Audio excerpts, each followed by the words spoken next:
अस्सलाम वालेकुम। Lecture number 2 revision session 9th biology for both federal board and Punjab board. आज के हम लेक्चर में अंदर जो हमारे पास जो डिफरेंट ब्रांचेस ऑफ बायोलॉजी रह गई थी, जो हम लास्ट लेक्चर में डिस्कस कर रहे थे, वहाँ से हम कंटिन्यू करेंगे। लास्ट टाइम अगर आपको याद हो, हम टैक्सोनॉमी तक डिस्कस कर चुके थे। अब हम टैक्सोनॉमी से आगे मूव करेंगे इकोलॉजी की तरफ। जो बस फेडरल बोर्ड का हम जो सिलेबस फॉलो कर रहे हैं, तो फॉर दैट रीजन हम इकोलॉजी स्टार्ट करेंगे। इकोलॉजी आपके पास क्या है? इकोलॉजी का अगर हम बेटा डिफरेंट नेम देख लें, तो आपके पास इसको इन्वायरमेंटल बायोलॉजी भी बोलते हैं। अगर आपको याद हो, लास्ट लेक्चर में हमने डिस्कस किया था कि बायोलॉजी आपके पास क्या है। बायोलॉजी हमने कहा था कि it is study of living organism, but it is also the study of living organism. और ऑर्गेनिज्म नहीं बोलोगे, नॉन लिविंग थिंग्स बोल दोगे। लेकिन तब जब इन दोनों सिनेरियोज में क्या होगा, आपके पास इन दोनों कैटेगरीज के दरमियान, दोनों ग्रुप्स के दरमियान आपस में इंटरेक्शन से क्या हो जाएगा आपके पास। This is ecology. इकोलॉजी में फिर आप क्या करते हैं कि आप किस तरीके से इसको फर्दर डिफाइन करोगे, कि इकोलॉजी में आप स्टडी करोगे क्या, रिलेशनशिप स्टडी करोगे, या इसको आप इंटर रिलेशनशिप बोल सकते हैं, रिलेशनशिप ऑफ एनिमल्स और आई विल से लिविंग ऑर्गेनिजम्स। आप प्लांट्स भी कर सकते हो, ये साथ में मतलब है। तो ये दोनों आपके पास किस चीज़ में कैटेगराइज हो जाएंगे? लिविंग ऑर्गेनिजम्स में। जब आपके पास रिलेशनशिप और लिविंग ऑर्गेनिजम्स एंड उनका एनवायरनमेंट एंड या इसका सिंपली लिखा दे कि the study of inter relationship living organisms and their environment. तो उस केस में आपके पास ये जो ब्रांच कहलाएगी दैट इज इकोलॉजी। और इसका जो सेकंड नेम है वो आपके पास है इन्वायरमेंटल बायोलॉजी। पंजाब में आएगा जिसको इन्वायरमेंटल बायोलॉजी के नाम से बोला जाए, तो उसमें आप ये स्टडी करते हो। लाइक आपके पास फोर से एक मतलब यहाँ पर आप क्या स्टडी कर सकते हो कि प्लांट्स का वाटर के साथ क्या रिलेशन है। मतलब वाटर किस तरीके से प्लांट कंज्यूम करते हैं, फिर उसको यूटिलाइज करते हैं, अगर फिर रिलीज भी करते हैं तो फिर अगर कैसे करते हैं, ये सारा सीन आपके पास। सेम लाइकवाइज एनिमल्स है। एनिमल्स का वाटर के साथ क्या रिलेशन है, वाटर को कैसे यूटिलाइज किया जाता है एनिमल्स के अंदर, और रिलीज किया जाता है कैसे किया जाता है। और जो आपके पास ये नॉन लिविंग थिंग है, this is the some factor. Environmental biology में या इकोलॉजी में आप दो फैक्टर स्टडी करते हो। One factor is biotic factor, other factor is abiotic factor. Biotic factor में आप सारे के सारी जिंदा चीज़ों को स्टडी करते हो, या जो जिंदा चीज़ें होंगी। ए बायोटिक फैक्टर में आपके पास वाटर आ जाता है, आपकी एयर आ जाती है। एयर में तो जाहिर सी बात है, ऑक्सीजन नाइट्रोजन इस तरह की चीज़ें आ गई आपके पास। और आपके पास सॉइल आ जाएगी, और इसके अलावा आपका टेम्परेचर आते हैं। ये सारी चीज़ें आप ए बायोटिक फैक्टर में स्टडी करते हो। तो आपका क्या रोल है ए बायोटिक फैक्टर के साथ? इसको आप ए बायोटिक फैक्टर को आप एडवांटेज दे रहे हो या डिसएडवांटेज दे रहे हो? डिसएडवांटेज मीन कि आप वाटर को पोल्यूट कर रहे हो, आप एयर को पोल्यूट कर रहे हो, आप सोइल को पोल्यूट कर रहे हो, आप टेम्परेचर क्रिएट में ग्लोबल वार्मिंग कर रहे हो। मतलब टेम्परेचर ज़्यादा आपकी अर्थ का हो रहा है क्योंकि आपकी अपनी एक्टिविटी से, पर्सनल एक्टिविटी की वजह से। तो ये भी आप यहीं पर डिस्कस करोगे। और वाटर अगर साफ होगा, या वैसे भी है वाटर आपकी बायोटिक लाइफ के लिए क्या कैसे ज़रूरी है, एयर आपकी बायोटिक लाइफ के लिए कैसे ज़रूरी है, सोइल आपकी बायोटिक लाइफ के लिए कैसे ज़रूरी है, टेम्परेचर आपकी बायोटिक लाइफ के लिए कैसे ज़रूरी है। You are going to study these in ecology और सिंपली से इन्वायरमेंटल बायोलॉजी। देन आज के लेक्चर की जो हमारी सेकंड ब्रांच रहने वाली है that is marine biology. Marine biology का आपको समहाउ में भी आइडिया हो, मैरीन बायोलॉजी आपके पास वो सारी स्टडी होगी। अगर हम इसको बात करेंगे, सी की स्टडी आपने करनी है, ओशंस की स्टडी आपने करनी है, मतलब समंदरों की आपने जो स्टडी करनी है वो मैरीन बायोलॉजी की। अब समंदरों की स्टडी नहीं करनी, सी और ओशन के अंदर रहने वाली जो लिविंग क्रिएचर्स हैं, लिविंग ऑर्गेनिजम्स हैं, उनको आपने जब स्टडी करना है, तो आपके पास ये चीज़ क्या कहलाने वाली है? मैरीन बायोलॉजी कहलाने वाली है। तो आप इसको इस तरीके से डिवाइड करोगे कि जितने भी जानदार जो आपके पास सी के अंदर रह रहे हैं, वो आप जो उनकी स्टडी कहलाएगी, उनकी अ, हर तरह के उनके फिजियोलॉजी आप चेक करोगे, उनका जेनेटिक्स चेक करोगे, तो that that will fall in marine biology. Like अगर आपने फिश के बारे में कुछ स्टडी करनी है, लाइक आपने व्हेल्स के बारे में स्टडी करनी है, लाइक अगर आपने डॉल्फिन्स के बारे में स्टडी करनी है, then you have to refer marine biology. Hope so आपको ये क्लियर होगी। अब हम चलते हैं थर्ड, जो आके आज के लेक्चर की हमारी ब्रांच रहने वाली है, पैथोलॉजी।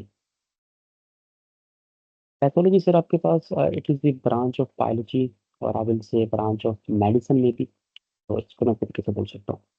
अब पैथोलॉजी में आप क्या चेक करते हो कि आप स्टडी करते हो डिजीज़ को, बीमारियों को आप स्टडी करते हो जो लिविंग ऑर्गेनिजम्स के साथ लिंक करती हैं, चाहे प्लांट्स के साथ है, चाहे एनिमल्स के साथ है, चाहे आप ह्यूमंस को अलग से कैटेगराइज कर लो, जैसे आप करना चाहो। अब डिजीज़ में आप क्या देखोगे, उसका कॉज भी देखोगे, उसका इम्पैक्ट देखोगे। इम्पैक्ट को हम बायोलॉजिकल लैंग्वेज में उसको बोलते हैं, मैकेनिज्म बोलते हैं। सही है। उसकी कॉज की ट्रांसमिशन देखोगे कि वो किस तरीके से किसी जानदार को स्प्रेड कर रही है, अगर उसको इफेक्ट कर रही है, फैल रही है। ये सारी चीज़ें आप पैथोलॉजी के अंदर चेक करोगे। फिर आप उसका पॉसिबल ट्रीटमेंट चेक करने की कोशिश करोगे। तो ये आपके पास पैथोलॉजी आती है। और से आपके पास कैंसर है, कैंसर के कॉज आप चेक कर सकते हो, तो आपके पास कौन सी ब्रांच लगेगी, पैथोलॉजी लगेगी।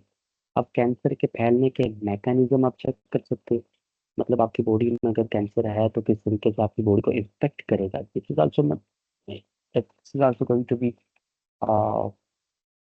fallen in pathology, basic pathology I will say. Then the treatment और diagnosis, one more thing, diagnosis. अगर किसी बंदे को, किसी शख्स को कैंसर है तो डायग्नोज आपने किस तरीके से करना है। This is also we are going to study this thing in the pathology. तो हम इस चीज़ को पैथोलॉजी के अंदर लेकर आते हैं, हम उसको स्टडी करने की कोशिश करते हैं। तो अब अगर हम ये सिंपल सी बात करें कि जो पैथोलॉजी है वो आपको क्लिनिकल बायोकेमिस्ट्री के साथ लिंक करती है। और पैथोलॉजी में ना आप एक और चीज़ भी स्टडी करते हो, याद नहीं करनी लेकिन पता होना चाहिए। प्रोग्नोसिस, प्रोग्नोसिस सर क्या होता है आपके पास कि आप एक एस्टिमेशन करते हो कि इस डिजीज़ की आउटकम क्या होने वाली है, क्या अ, या ये क्योर की तरफ जा रहा है, या मज़ीद केस ख़राब हो रहा है, या कोई भी जो मेडिसिन है, ट्रीटमेंट है, वो उस पर इफ़ेक्ट नहीं करी। तो प्रोग्नोसिस आपके पास क्या है कि एस्टिमेटेड लाइक्लीहुड है आपके पास ऑफ दैट डिजीज़। देन आपके पास इम्यूनोलॉजी, और जो नेक्स्ट ब्रांच है आपके पास दैट इज़ इम्यूनोलॉजी। इम्यूनोलॉजी अगर हम सिंपल से वर्ड में बात करें कि it is the study of immune system, immune system of living organism. अब बात ये हमें पहले पता होना चाहिए ना कि इम्यून सिस्टम होता क्या, सब होता हमें तो उस चीज़ का पता ही नहीं। सही है। तो इम्यून सिस्टम में हम क्या चीज़ डील करते हैं, इम्यूनिटी डील करते हैं। मतलब किस तरह से डील करते हैं, मतलब तभी आपके पास कुव्वत मुदाफ़त है।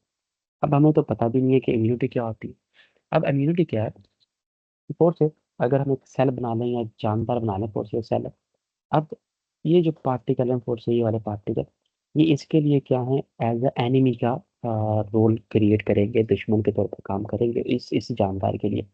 जब ये क्या होगा, ये जो पार्टिकल्स है इनको आप बोलोगे फॉरेन पार्टिकल। तो ये बैरूनी जो जर्रे होंगे, बैरूनी बैरूनी फॉरेन पार्टिकल्स आप इनको बोल सकते हो।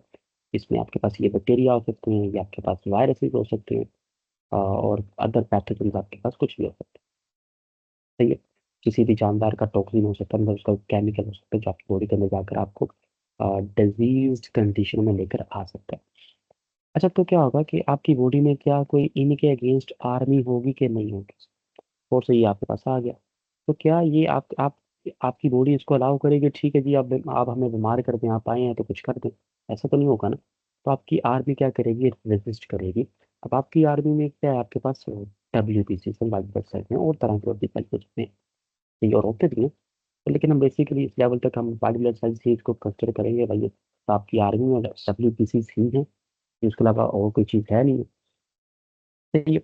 तो ये सारी चीज़ें आपको क्या कर सकती थी, डिजीज दे सकती थी, या आप इसको जो टर्म दे दोगे इन्फेक्शन क्रिएट कर सकती थी आपकी बॉडी के अंदर। तो उससे जो प्रोटेक्शन है वो आपको दी जाएगी। That protection is basically immunity. अब आपकी इस प्रोटेक्शन को आप क्या बोलोगे, जो सिस्टम उसको रेगुलेट कर रहा है, कंट्रोल कर रहा है, मैनेज कर रहा है, चला रहा है, दैट इज इम्यून सिस्टम। अब इसमें देखा जाएगा कि भाई सबसे पहले तो आपने चेक करना है, बैक्टीरिया आ रहा है, वायरस आ रहा है, या कोई और चीज़ आ रही है। सबसे पहले आपने मतलब सेंस करनी है, जज करना है कि क्या चीज़ आ रही है। फिर उसको अपने मतलब सेंस में आपके पास क्या आ जाएगी, आइडेंटिफिकेशन आ जाएगी। सही है, फिर उसके बाद आप इम्यूनोलॉजी और क्या स्टडी कर सकते हो कि आपकी बॉडी के अंदर एक्टिवेशन किस तरीके से होती है कि आपको आपके जिस्म में कोई चीज़ एंटर हुई है। अब उसकी आपकी जो वाइट ब्लड सेल्स हैं वहाँ तक मैसेज कैसे जाएगा या वो सेंस कैसे करेंगे यहाँ की, क्योंकि आप यहाँ पर स्टडी करेंगे। फिर वाइट ब्लड सेल्स अपना एक्शन किस तरीके से परफॉर्म करेंगे, ये चीज़ भी आप इम्यूनोलॉजी के अंदर स्टडी करने वाले हो। देन आपके पास जो ब्रांच रहेगी that is pharmacology, very easy branch, not in detailed version. अगर सिंपल डेफिनेशन तक की बात करें that is very easy. Simple, it is study of drugs. अब आपके पास एक चीज पता नहीं चाहिए, ड्रग्स मंशियात नहीं मानोगे आप इसको, आप अद्वियात की टर्मिनोलॉजी में लेकर चलोगे, क्योंकि ड्रग्स आपके पास क्या हो सकती है, मेडिसिनल ड्रग्स भी हो सकती है, और आपके पास जो दूसरी ड्रग्स हैं जो आप तस्वुर करते हो ड्रग्स का नाम सुनते ही, दैट आर अडिक्टिव ड्रग्स। जो मेडिसिनल ड्रग होती है they have some sort of positive impact for body, और एडिक्टिव क्या होती है, ये नेगेटिव इम्पैक्ट। यहाँ से क्या होता है कि एडिक्टिव ड्रग से आपके पास क्या होती है, उस चीज़ की आदत लग जाती है। और जो मेडिसिनल ड्रग हैं दे आर फॉर ट्रीटमेंट। सही है। और कुछ ठीक है, कुछ मेडिसिनल ड्रग्स होती हैं वो आपके पास एडिक्टिव बन सकते हैं अगर आप उनका लॉन्ग टर्म यूज़ करते हो, तो फॉर दैट रीजन आप उनको शॉर्ट टर्म यूज ही लेते हो और उनको कैटेगराइज भी करते हो एज अ मेडिसिनल फॉर्म में, और उनके लॉन्ग टर्म यूज को आप कैटेगराइज करते हो एज अ एडिक्टिव फॉर्म में। सही है, तो ये आपके पास बेसिक फार्माकोलॉजी। अब इसमें क्या होता है कि आप ये भी चेक करते हो कि ड्रग, आप किसी भी पर्सन को डिजीज हो गई है उसको ड्रग आपने कौन सी देनी है, उसकी आपने डोजेज तय करनी है, कितनी डोज देनी है, और टाइमिंग तय करनी है, कितनी देर बाद मेडिसिन देनी है। फिर फार्माकोलॉजी के आप अंदर क्या स्टडी करते हो कि जब आपकी ड्रग आपकी बॉडी के अंदर जाएगी तो क्या फंक्शन परफॉर्म करेगी, कहाँ कहाँ पर जाकर अटैक करेगी, कैसे मैकेनिज्म है आपकी बॉडी को, जो भी इंफेक्शन है, जो भी कोई भी चीज़ आपके जिस्म में डिसरप्ट हुई है उसको सही किया जाएगा। और फिर बदले में आपकी बॉडी उस ड्रग के साथ क्या करने वाली है, मतलब एक्सक्रीशन भी आपकी, जाहिर सी बात है ड्रग आपके जिस्म में तो नहीं जाने वाली ना सारी देर के लिए, उसको बाहर डिटॉक्सिफिक करना है, कैसे एक्सक्रीट आउट किया जाए, ये भी आप यहाँ पर स्टडी करोगे। देन आपके पास अगर हम पंजाब बोर्ड की तरफ जाते हैं, पंजाब बोर्ड में कुछ एक्स्ट्रा ब्रांचेस भी हैं, दे आर सोशियो बायोलॉजी। अगर हम स्टडी करें वो क्या कहते हैं, सोशियो बायोलॉजी में आप क्या करते हो कि सोसाइटीज डिस्कस करते हो, सोसाइटीज ऑफ लिविंग ऑर्गेनिज्म, जो जानदार जिस जगह पर रह रहे हैं वहाँ पर एक कम्युनिटी बना लेते हैं, एक सोसाइटी बना लेते हैं। उस सोसाइटी की बिहेवियर्स क्या हैं आपके पास, सोसाइटी के की कैरेक्टरिस्टिक्स क्या हैं आपके पास, वो सारी चीज़ें यहाँ पर यहीं पर स्टडी करेंगे। देन आपके पास पैरासाइटोलॉजी है, एक पंजाब बोर्ड की बुक है, पैडल में इसका कोई तस्वुर नहीं है। पैरासाइटोलॉजी में आप स्टडी ऑफ पैरासाइट्स करते हैं। पैरासाइट्स वो जानवर होते हैं जो आपसे पॉजिटिव इम्पैक्ट ले रहे होते हैं, लाइक आपसे वो फूड ले रहे हैं, लाइक वो आपसे शेल्टर ले रहे हैं। ठीक है। और इन रिटर्न आपका क्या, रिटर्न में आपको क्या कर रहे होते हैं, हार्म दे रहे होते हैं। ये तो ये आपके पास पैरासाइट का है। नेक्स्ट आपके पास जो बेसिक पैरासाइट है, आप उसके एग्जाम्पल हो, जो आपके पास लाइफ है, आपके सरों की बाल, सर के बालों की जुएं जो दे आर पैरासाइट। या आपके पास आपकी थोड़ा थोड़ा ऊपर आप चले जाओगे, प्लाज्मोडियम में एक चीज सही है। गुड। अगर आप इसको सिंपल कर लो कि जो मॉस्किटो है, एक मॉस्किटो इज आल्सो पैरासाइट, तो आप इसको पैरासाइट की कैटेगरी में प्लेस कर सकते हैं। देन आपके पास पंजाब बोर्ड में एक और डेफिनेशन है, दैट इज एंटोमोलॉजी। और ये पंजाब बोर्ड में इम्पोर्टेंट एमसीक्यू भी हैं दोनों। एंटोमोलॉजी जो है वो that is study of insects, हशरात की जो स्टडी कहलाती है वो एंटोमोलॉजी कहलाती है। लाइक बटरफ्लाई की अगर आपने स्टडी करनी है, बटरफ्लाई की हर चीज़ की, उसका इन्वायरमेंट पर क्या रोल है, आप आपकी लाइफ पर क्या रोल है, बायोडाइवर्सिटी पर उसका क्या रोल है, तो आप एंटोमोलॉजी के स्टडी करने वाले हैं। अ, फिर आपके पास बायोटेक्नोलॉजी है, एक ब्रांच जो दोनों बोर्ड्स में है, वो हम आगे चलकर देखने की कोशिश करते हैं। और एक एक्स्ट्रा ब्रांच हम यहाँ पर पैदल बोर्ड के कोर्स में सिलेक्ट करेंगे, दैट इज कंप्यूटेशनल बायोलॉजी। लेकिन हम इसको नेक्स्ट जो हमारा टॉपिक रहने वाला है हम उसमें वहाँ पर जाकर इसको स्टडी करने की कोशिश करेंगे इंशाल्लाह। सर हम वो टॉपिक स्टार्ट करते हैं, that is the relationship of biology with other sciences, जिसको आप बोलते हो इंटर, इसका जो सेकंड नेम है आपके पास, जिसको आप बोलते हो इंटर डिसिप्लिनरी साइंसेज। सही है? मतलब साइंस की मुख्तलिफ डिवीजन का आपस में ताल्लुक जो है, मतलब फोर्स बायोलॉजी आपके पास, बायोलॉजी का में भी फिजिक्स के साथ क्या रोल है, या फिजिक्स का बायोलॉजी को क्या लिंक है, ये आप चीज़ यहाँ पर स्टडी करोगे। उसकी जो ब्रांच बनेगी ना सर, वो आपके पास क्या रहने वाली है, दैट इज बायोफिजिक्स। बायोफिजिक्स की अगर आप डेफिनेशन करो तो आप क्या करने वाले हो बायोफिजिक्स की डेफिनेशन।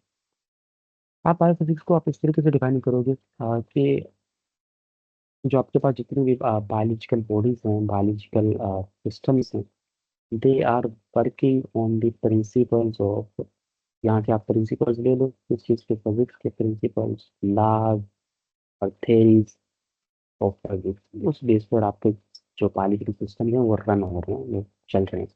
लाइक अगर आप बात करें बायोमैकेनिक्स की, आपकी जो बोन मूवमेंट है, आपके जो मसल मूवमेंट है, they are working on the principles of physics. Like अगर हम एक बड़ी बेसिक एग्जांपल लेते हैं आइज के केस में। अब आइज में आपके पास क्या है, आपके पास लेंस है।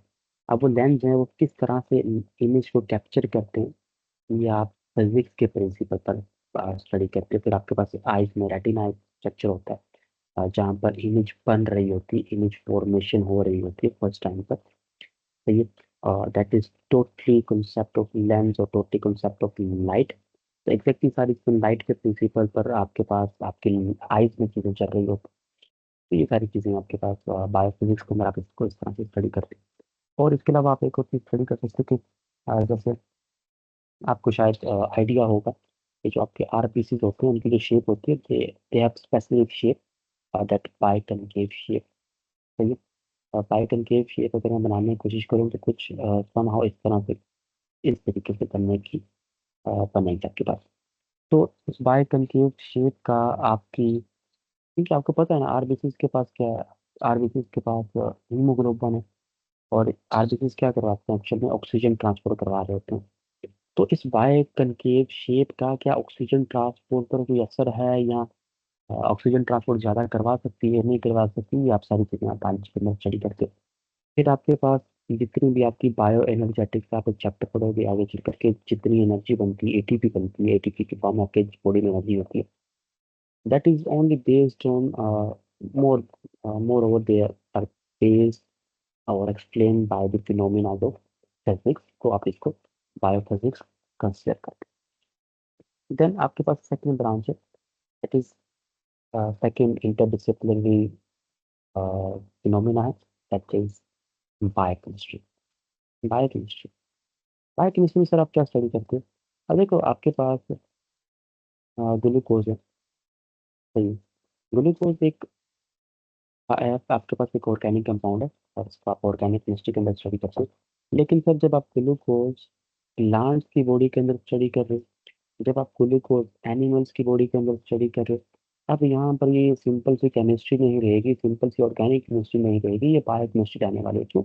जब आप किसी भी केमिकल कंपाउंड को स्टडी करोगे, कहाँ पर, लिविंग सिस्टम के अंदर, अब केमिकल कंपाउंड का उस टाइम पर आप स्ट्रक्चर चेक कर सकते हो, उसकी प्रॉपर्टीज चेक कर सकते हो, उसकी किसी भी केमिकल कंपाउंड की आप कंपोजिशन चेक कर सकते हो लिविंग सिस्टम के अंदर, किस तरह से उसकी फॉर्मेशन चेक कर सकते हो, जिसको आप प्रिपरेशन बोलते हो। उसके वहाँ पर आप केमिकल रिएक्शन चेक कर सकते हो। ठीक है?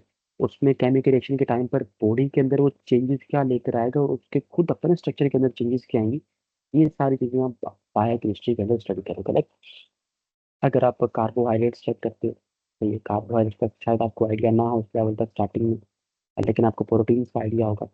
प्रोटीन किस तरीके से जिस्म के अंदर बनती हैं, टूटती हैं, ये सारी की सारी चीज़ों का आप स्टडी करते हो, बायोकेमिस्ट्री के अंदर स्टडी करते हो। लाइक बेसिक अगर हम चीज़ करते हैं फोटोसिंथेसिस है।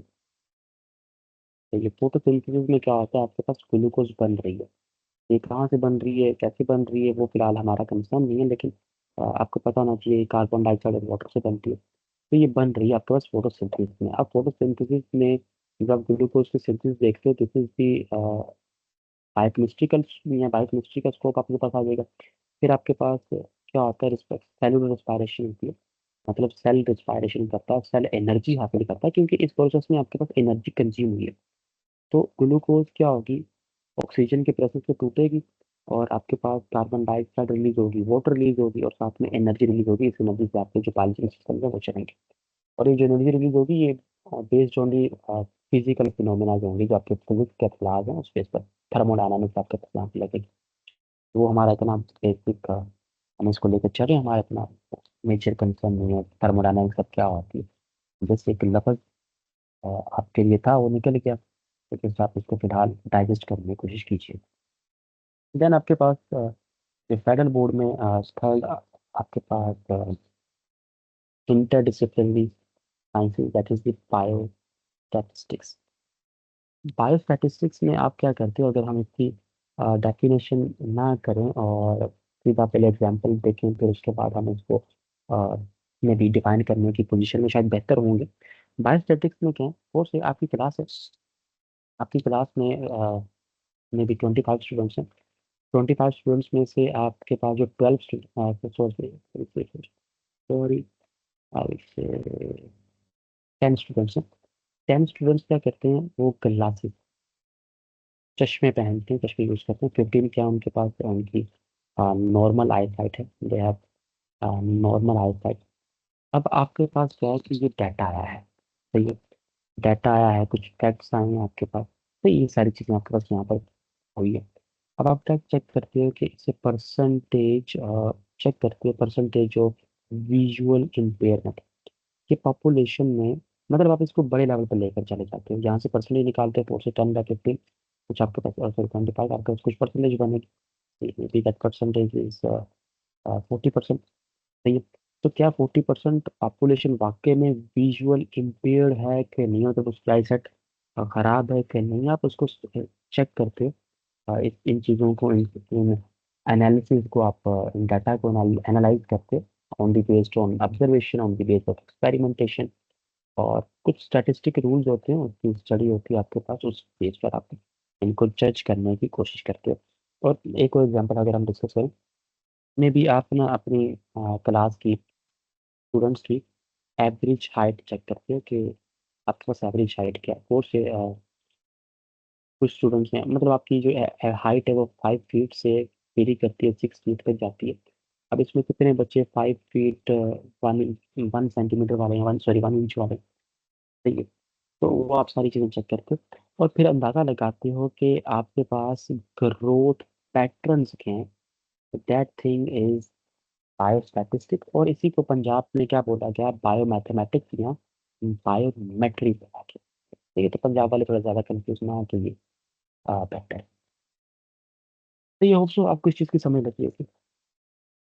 देन आपके पास जो एक और ब्रांच है, एक और इंटरडिसिप्लिनरी सब्जेक्ट है, दैट इज कंप्यूटेशनल बायोलॉजी। तो ये आपके पास पंजाब बोर्ड के अंदर नहीं रहने वाला, ये सिर्फ फेडरल बोर्ड का कॉन्सेप्ट है, कंप्यूटेशनल बायोलॉजी। कंप्यूटेशनल बायोलॉजी में आप क्या स्टडी करते हो, आप डाटा एनालिसिस करते हो जहाँ पर, तो ये, लेकिन कैसे करते हो वो चेक करते हो, वो जो आप ऊपर भी डाटा एनालिसिस कर रहे थे बायोमेट्रिक के अंदर, लेकिन वो जो डाटा सर एनालिसिस था आपके पास, वो विया मैथमेटिकल कैलकुलेशन था, स्टैटिस्टिकल रूल के मुताबिक सारी चीज़ें चल रही थी, ठीक है। तो यहाँ पर क्या होगी, डाटा एनालिसिस होगी मशीनरी के जरिए, मतलब कंप्यूटर के जरिए से, सॉफ्टवेयर के जरिए से, ठीक है। यहाँ पर आपके पास मैथमेटिकल मॉडलिंग हो सकती है, ठीक है, वो आप यहाँ पर स्टडी कर सकते हैं। डिफरेंट साइमुलेशन हो सकती हैं, तो ये किसी भी मे बी सिस्टम की, किसी भी सिस्टम की, प्रोटीन की, किसी में भी डीएनए की, वो सारी चीज़ें आपके पास ये कंप्यूटेशनल बायोलॉजी के अंदर पार करेंगे। ये भी मैं आपको एक अगर मैं दिखा सकूँ आपके लिए, एक प्रोटीन का स्ट्रक्चर आपको शायद दिखाना चाह रहा हूँ। तो दैट प्रोटीन का स्ट्रक्चर जो आपके पास आपको दिखाऊंगा, अगर शो हो गया अल्लाह करे, तो वो कंप्यूटेशनल बायोलॉजी के अंदर ही आता है। मतलब वो प्रोटीन का स्ट्रक्चर तैयार किया गया है bye computer software.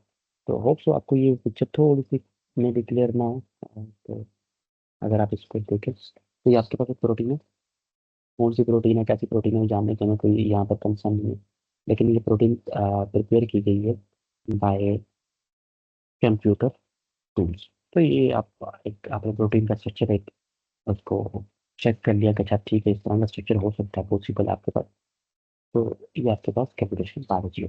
Hope so आपको ये चीज़ें समझ लग रही होंगी। चीज़ें आसान हैं लेकिन हम इसको थोड़ा सा डिटेल में लेकर जानकर स्टडी करने की कोशिश करें ताकि आपकी जो बेसिक अंडरस्टैंडिंग है वो डेवलप हो सके और आप उन चीज़ों के बारे में थोड़ा ज़्यादा बेहतर से अ, अपने आप को गाइड कर सकते हो और सोसाइटी को गाइड कर सकते हो। देन आपके पास जो सेकंड है और नेक्स्ट है दैट इज बायोजियोग्राफी। बायोजियोग्राफी में आप क्या स्टडी करते हो? आप फोर्स से जियो है, ग्राफ में आपके पास आप डिस्ट्रीब्यूशन उसको बोलो। इसमें अगर हम सिंपल सी बात करें, you are going to study distribution of life on different part of world, part of world, or I will say geographical region। ठीक है। लाइक आप चेक करोगे कि जो आपके पास एक एग्जांपल करते हैं कि जो आपके पास पोलर बियर है, ठीक है, वो आपके पास आर्कटिक रीजन में होते हैं। Then why not they are present in Antarctica? ये अंटार्कटिका में आपके पास ये एग्जिस्ट नहीं कर रहे, आर्कटिक रीजन में एग्जिस्ट कर रहे हैं, ऐसा क्यों है? फिर आप स्टडी करते हो पोलर बियर आपके पास एशिया के अंदर नहीं है, सही है। ये आप सारी चीज़ें स्टडी करने की कोशिश करते हो। तो ये आपके पास क्या है, बायोजियोग्राफी में भी मतलब एक और आप इस तरह से थोड़ी सी काम करो और से आपके ये लोकेलिटी के अंदर एक पार्क है, पार्क ए, और ये थोड़ा सा दूसरा पार्क थोड़ा दूर है, पार्क बी, सेकंड लोकेलिटी वहाँ पर बोलो। यहाँ पर में भी आप इस तरह से बोलो, यहाँ पर मैंगो के ट्रीज ग्रो कर रहे हैं और यहाँ पर मैंगो नहीं ग्रो कर रही, यहाँ पर एप्पल ग्रो कर रहे हैं, ऐसा क्यों हो रहा है? तो ये आप स्टडी करें, दिस इज बायोजियोग्राफी। तो ये होप्स आपको क्लियर लग समझ लगी होगी, क्लियर कट आइडिया हो गया होगा। देन आपके पास है बायोटेक्नोलॉजी। सही। बायोटेक्नोलॉजी में आप क्या करते हो कि टेक्नोलॉजी का यूज करते हो, उसको इंटरमिक्स करते हो आप लिविंग ऑर्गेनिजम्स के साथ to get some product product बनाने के लिए। लाइक आपके पास लिविंग ऑर्गेनिज्म है, सही। लिविंग ऑर्गेनिज्म यहाँ पर आप जाते जो यूज करते थे आर माइक्रो ऑर्गेनिज्म जिनकी आप यहाँ पर बात करने वाले। लाइक आपके पास बैक्टीरिया हो सकते हैं, लाइक आपके पास यीस्ट हो सकती है, यीस्ट हो सकता है, फिलहाल इन दो को कंसिडर करेंगे। अब आप क्या करोगे, इन लिविंग ऑर्गेनिज्म को या माइक्रो ऑर्गेनिज्म को आप टेक के मतलब टेक्नोलॉजी के थ्रू या मतलब जेनेटिक इंजीनियरिंग कर लोगे, कुछ भी मतलब इस तरह की आप चीज़ें कर सकते हो। जेनेटिक इंजीनियरिंग आपके पास थोड़ा आपके लिए थोड़ा सा हैवी हो जाएगा, लेकिन आप ये कह लो कि मतलब इनके जो हम स्ट्रक्चर्स हैं, इनकी जो अंदर इनका जो जेनेटिक मटेरियल है हम उसको थोड़ा सा चेंज करेंगे, चेंज अपने हिसाब से करेंगे ताकि हम कुछ चीज़ें मतलब इनसे एक्सप्लोटेशन करके हम प्रोडक्ट हासिल कर सकें और उन प्रोडक्ट के आपके पास मैन काइंड को एडवांटेज हो सके। लाइक एक मिसाल लेते हैं, जैसे आपके पास इंसुलिन है। आपने 7 8 लेवल तक आपने पढ़ा होगा कि इंसुलिन आप बनाते हो बैक्टीरिया के थ्रू। फिर वहाँ पर आपने देखा होगा कि आपके पास वो क्या होता है, जेनेटिकली मॉडिफाइड ऑर्गेनिज्म होते हैं, जीएमओ होते हैं, उनको आप बोलते हो। अब आप क्या करते हो कि एक नॉर्मल इंसुलिन का एक जीन लेते हो, ये इंसुलिन प्रोटीन है, जीन लेते हो, वो आप बैक्टीरिया के अंदर डाल देते हो, मतलब वो चीज़ वो हिस्सा जहाँ से इंसुलिन बनेगी वो बैक्टीरिया के अंदर ऐड कर देते हो। अब चूंकि बैक्टीरिया क्या करते हैं, रैपिड क्या होती है कि रैपिड डिवाइड, जब रैपिडली डिवाइड करेंगे तो वहाँ पर इंसुलिन भी क्या होगी, उसकी जो अमाउंट ऑफ प्रोडक्शन होगी वो भी ज़्यादा होगी और फिर वहाँ से आप इंसुलिन सेपरेट कर लोगे और इंसुलिन को as a drug, as a chemical इसको आप मार्केट प्लेस पर ले जाओगे, मतलब बेचना स्टार्ट करोगे। तो this is advantages for humans. Then आपके पास एक बहुत बेसिक हम एग्जांपल करते हैं, दैट इज योगर्ट। आप घरों में दही बनाते हो, कैसे बनाते हो? आपके पास that is phenomena of biotechnology. यहाँ पर आप जो सर्विसेज लेते हो कहाँ से लेते हो? आप यीस्ट के थ्रू सर्विसेज लेते हो। फिर आपकी जो बेकरी की प्रोडक्ट है लाइक चीज़ है, वहाँ भी आपके पास बायोटेक्नोलॉजी लगती है। किसकी सर्विसेज ले रहे हो? वहाँ पर भी आप यीस्ट की सर्विसेज ले रहे हो। देन आपके पास एक और industry that is the wine industry. जो वाइन इंडस्ट्री, वहाँ पर भी आप बैक्टीरिया की सर्विसेज हासिल कर रहे हो और उससे आपके पास ये भी जो आपके पास अंडर ब्रांच आने वाला है that is the biotechnology. Then sir last पर आपके पास इस टॉपिक को, इस लेक्चर को हम यहीं पर एंड करेंगे। That is bio economics.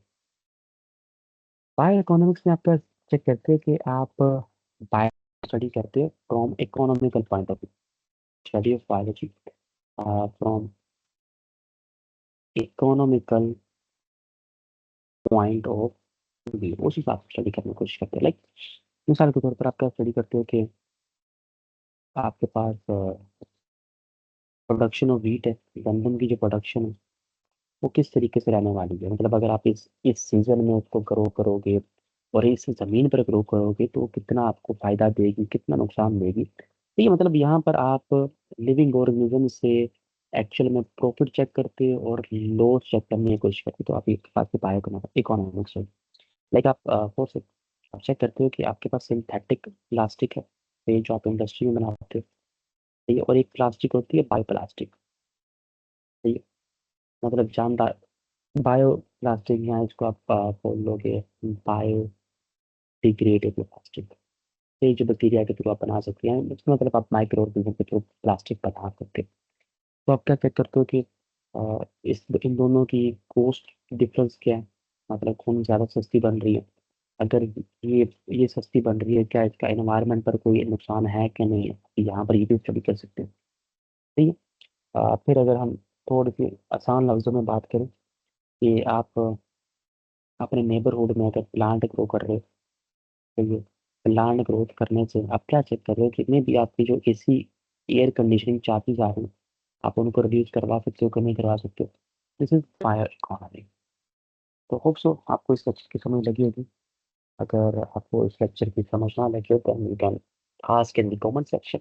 आपकी जो माइक है वो ऑफ रखे हुए हैं for the reason of recording, यहाँ पे रिकॉर्डिंग की जाती है। तो जैसे आपको माइक ऑफ करने पड़ते हैं ताकि जो आपकी साउंड क्वालिटी है वो बेहतर से बेहतर हो सके, यहाँ पे डिस्टर्बेंस क्रिएट ना हो आपके पास, और आपको एक बेहतर प्रोडक्ट मिल सके इंशाल्लाह। तो अगर आपको ये लेक्चर वीडियो अच्छे तरीके से समझ लगी हो और आप सेटिस्फाई हो, then kindly like this video and subscribe this channel. And अगर आप वाक़ई में सैटिस्फाई हैं और आप किसी को आगे फर्दर सजेस्ट करना चाह रहे हैं तो काइंडली आप अपने कोलीग्स के साथ, अपने पेरेंट्स के साथ इस वीडियो को, चैनल को शेयर कर दीजिएगा। Thank you very much. Next lecture तक के लिए आपको अल्लाह हाफ़िज़।